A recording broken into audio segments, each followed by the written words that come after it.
Hey, good afternoon, everyone at North Harbor. It's time for our midweek devotional on the book of Acts. And this week we're looking at Acts chapter 8 towards the end of the chapter. It's a story of Philip and the Ethiopian eunuch. And one thing that we learned on Sunday with the middle part of Acts chapter 8, and this is what we're going to see in the next few chapters with Acts, which is very important detail, is that you see the influence of the church begin to broaden. The circle of who is a part of this movement, it gets wider and wider and wider. And the people that are included are often surprising, unexpected, and it's one of the challenging messages of Acts, that as we see in the earliest days of the church itself just expands and expands and expands. And if we were to draw a circle around, who's in and who's out, we see that in the next chapter, God just seems to break that and make it wider and wider. And that the influence of the church is going to keep growing and keep growing and keep growing. And we have that sense here in the passage of the eunuch. This is Acts chapter 8. Starting at verse 26. I'm not going to read all of this. You can read it on your own, and it's a pretty familiar passage to many people who were raised in the church. But there's a couple of interesting things. First of all, we have to remember that we're coming right off the story of the gospel message going out to Samaria, and Philip and Peter and John meet a man out there named Simon, who's a magician. He's has all these powers, and he wants to buy the power that Peter has in the giving of the Holy Spirit to believers. He wants to buy that power. And so we have a story of a very wealthy and powerful man who wants to buy the power that God has. And we see that Peter shuts that idea right down. And he's very harsh with him, actually. He's just saying, this power cannot be bought. So we're coming off a story of a very powerful, very wealthy man who wants to buy this power, and we come to Philip and the Ethiopian eunuch. And so as we begin here, I'm just going to start with the very first verse here.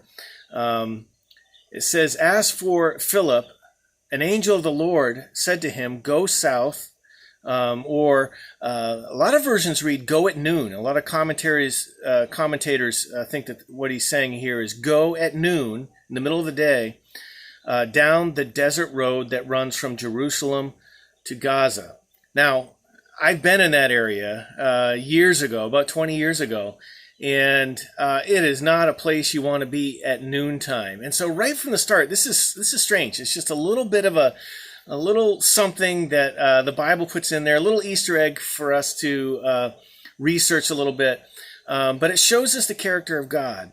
And God tells us to do surprising things. And in the next few chapters, we're going to see more and more surprising things. God telling people to do things that they say, "No way, I'm not going to do it. I'm not going to do it." But one of the things you don't want to hear from God is go down to a desert at noontime. It's one of those things, it's just a little detail in there, but it gives us a sense of what God is up to. That God often sends us on missions that just don't seem to add up, that do not make any sense. And it's at the worst time of the day that you would ever want to go there.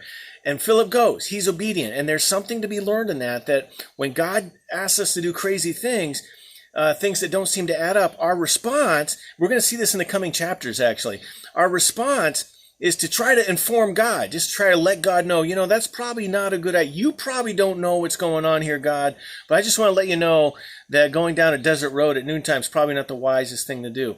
But these people who in the book of Acts are so faithful to the call of God, they just go. They just go even though those little details don't add up. God is asking them to go in the hottest time of the day, go out on a road that's in the middle of a desert. Go south at noontime between Jerusalem and Gaza, and that area is just a desert. It's hot out there. There's not a lot of vegetation. It's barren. And Philip does it. And what we see is that he also not only in Samaria in the early part of the chapter, but in the latter part of the chapter here with the Ethiopian eunuch, he runs into someone who's very powerful. It's an Ethiopian eunuch who serves the queen, very powerful, very wealthy, lots of influence.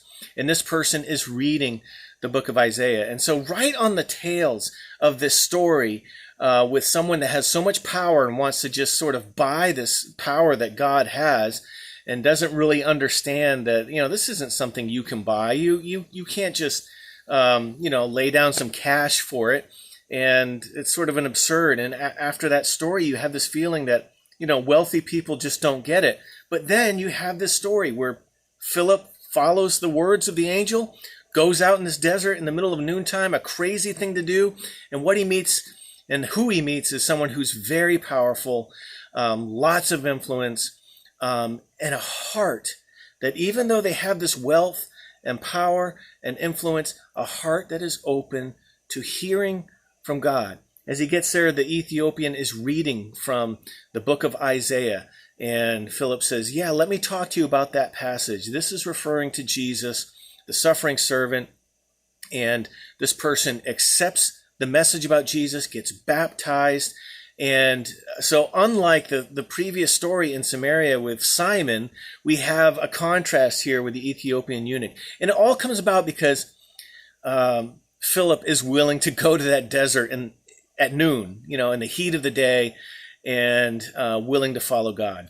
So something to think about is, where does God calling you to do that doesn't seem to add up, or when was the last time that happened? Or maybe we can remember next time that happens to us that, this doesn't seem to happen, or this doesn't seem to add up.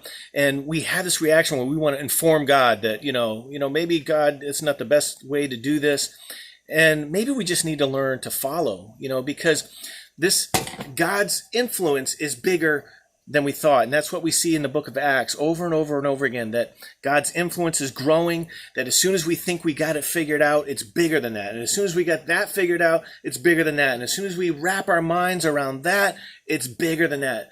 That circle of influence and power that God has in our society just keeps growing and growing and growing. And so something to think about midweek as we prepare for Acts chapter 9. And we'll see you on Sunday. God bless.